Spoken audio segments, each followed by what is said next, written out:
बघा, आज जो खऱ्या अर्थाने संविधान दिन आहे आणि हा संविधान दिन आणि ह्या दिनी माझे काँग्रेसचे वरिष्ठ प्रदेशाध्यक्ष आदरणीय सकपाळ साहेब,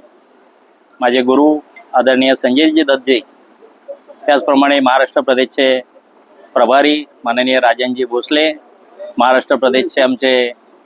उपाध्यक्ष आदरणीय गणेशजी पाटील साहेब, सर्व पक्षाचे असलेले वरिष्ठ यांच्या आदेशाने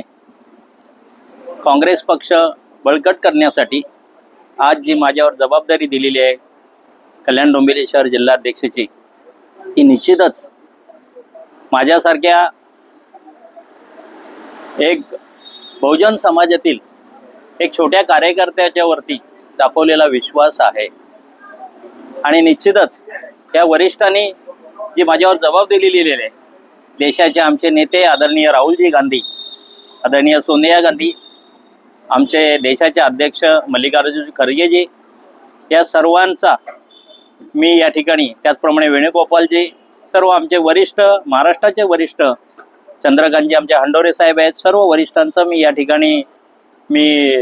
खूप आभार व्यक्त करतो की त्यांनी माझ्यासारख्या एक खेडेगावातील छोट्याशा कार्यकर्त्याला ही संधी दिली.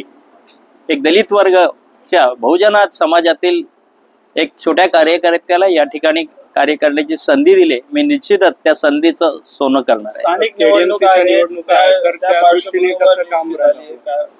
स्थानिक निवडणुका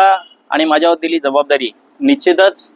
हा शिवधनुष्य जो माझ्या वरिष्ठांनी माझ्यावर टाकलेला आहे, तो नक्कीच मी माझ्या सर्व सवंगड्याचे, माझ्या सर्व कार्यकर्त्यांना घेऊन मी निश्चितच कार्यकर्त्यांना न्याय कसा मिळेल आणि काँग्रेस घराघरात कशी पोचले पाहिजे, काँग्रेसचा पंजा हा घराघरात पोचवण्यासाठी मी निश्चित प्रयत्न करणार. काही पदाधिकारी किंवा जे आता